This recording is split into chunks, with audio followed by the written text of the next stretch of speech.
নমস্কার বন্ধুরা, আমি ঋত্বিক আর আমাদের চ্যানেল ভবিষ্যৎ দৃষ্টিতে সকলকে স্বাগত জানাই।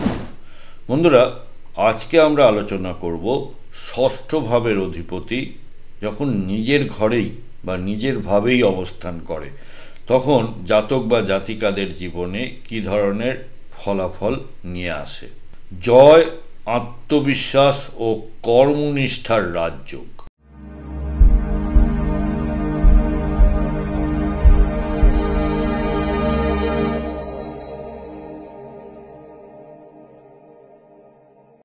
বন্ধুরা, আপনারা যারা আমার চ্যানেলটি অলরেডি সাবস্ক্রাইব করেছেন তাদেরকে জানাই আমার অসংখ্য ধন্যবাদ ও কৃতজ্ঞতা। যারা এখনো সাবস্ক্রাইব করেননি তাদের কাছে আমার বিনীত আবেদন, চ্যানেলটি সাবস্ক্রাইব করুন এবং পাশে থাকুন। বন্ধুরা, ষষ্ঠ ভাব বলতে আমরা বুঝি রোগ, ঋণ, শত্রু, এই তিনটে হলো এর ডেফিনিশন। এবারে এক এক করে শুরু করি। শত্রু বলতে শুধু শত্রুই হয় না, প্রতিদ্বন্দ্বিতা বা প্রতিযোগিতাকেও শত্রু বলে মনে করা যেতে পারে। আবার এমনি শত্রুতা যাকে বলে সেটাও এখান থেকেই বোঝা যায়। ঋণ, ঋণ হলো দুটো দিক থেকেই ঋণ আমরা দেখে থাকি। এক হলো ঋণ দেওয়া আর এক হলো ঋণ নেওয়া। এছাড়া মামলা মকদ্দমা এবং বিভিন্ন রোগে ভোগা, সেই রোগও এই ষষ্ঠ ভাব থেকেই দেখা হয়।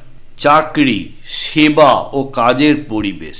কোনো মানুষ চাকরিতে ভালো কাজ করবে না নিজের ব্যবসা করলে ভালো কাজ করবে?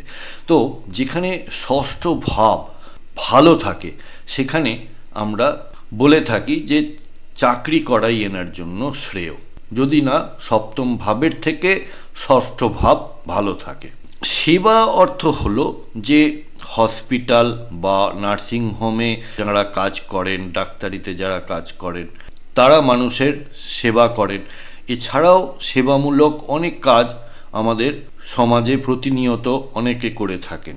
তো সেই কাজ এবং কর্মক্ষেত্রের পরিবেশ, সেইগুলোকেও আমরা ষষ্ঠ ভাব থেকে দেখে থাকি। এছাড়া যেটা দেখি যে কোনো একটা মানুষ কতটা শৃঙ্খলাবদ্ধ বা কতটা ডিসিপ্লিনড, সেটা এই ষষ্ঠ ভাব থেকে দেখা হয়।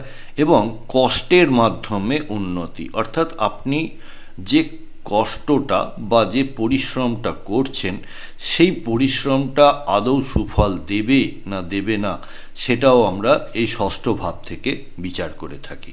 কঠোর পরিশ্রম এবং প্রতিরোধ ক্ষমতা, অর্থাৎ কোনো একটা সিচুয়েশানে কিভাবে প্রতিরোধ করবে বা কোনো একটা আক্রমণকে কিভাবে প্রতিহত করবে, সেটাও আমরা এই ষষ্ঠ ভাব থেকেই দেখে থাকি। তাই ষষ্ঠ ঘরের অধিপতি নিজের ঘরে থাকলে ঘরটি শক্তিশালী হয়। এটি এক প্রকার উত্তম স্থিতি বা শত্রু জয় যোগ। জাতক নিজের কর্মনিষ্ঠা ও সাহসের মাধ্যমে শত্রু ও বাধা পরাস্ত করতে সক্ষম হয়। এই অবস্থান জাতককে দৃঢ়, পরিশ্রমী ও সংগ্রামী করে তোলে। যে কোনো প্রতিযোগিতা বা দ্বন্দ্বে জয়লাভের ক্ষমতা থাকে এদের। আমরা আমাদের চারপাশে কিছু মানুষ দেখি না যে কম্পিটিশন শুনলেই সে যেন পিছিয়ে আসে, কিন্তু এই জাতকেরা যেখানে যত কম্পিটিশন সেখানে তত তার ইচ্ছা শক্তি প্রবল হয়। কম্পিটিশনকে এরা এনজয় করে।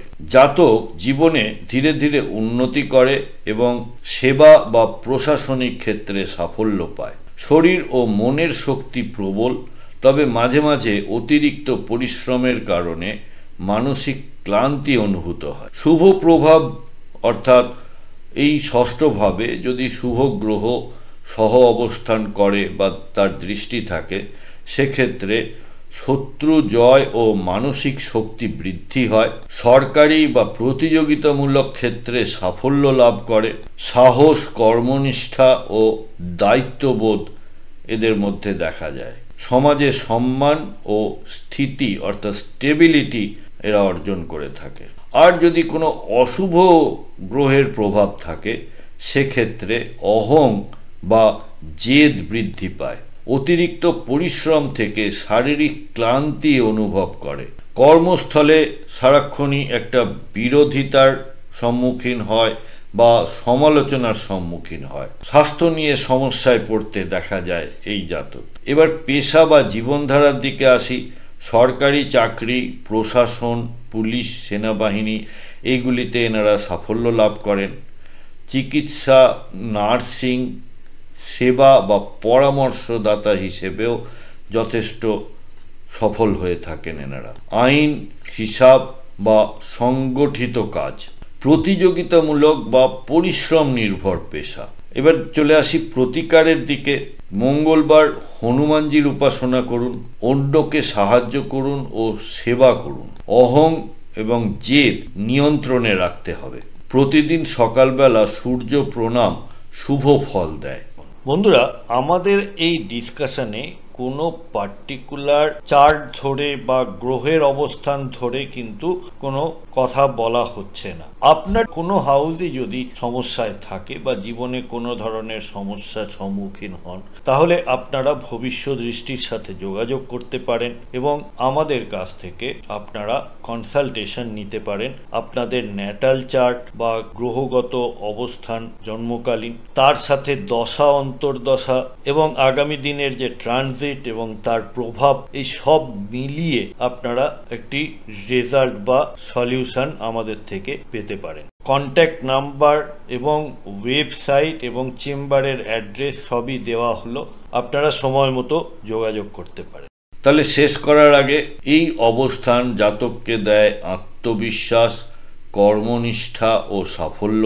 জীবনে যে কোনো বাধা বা শত্রু পরাস্ত করার ক্ষমতা থাকে। সততা, শৃঙ্খলা ও পরিশ্রম বজায় রাখলে জাতক রাজযোগের ন্যায় ফল উপভোগ করে। আপনাদের কারোর 6th লর্ড কি 6th হাউসেই রয়েছে? আপনারা জীবনে কি ধরনের ফলাফল পেয়েছেন যদি আমাকে কমেন্ট বক্সের মাধ্যমে জানান। বন্ধুরা, প্রতিবেদনটি কেমন লাগলো আমাকে অবশ্যই লিখে জানাবেন কমেন্ট বক্সের মাধ্যমে।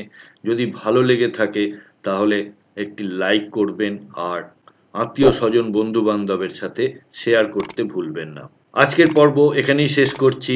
সাথে থাকার জন্য অনেক ধন্যবাদ।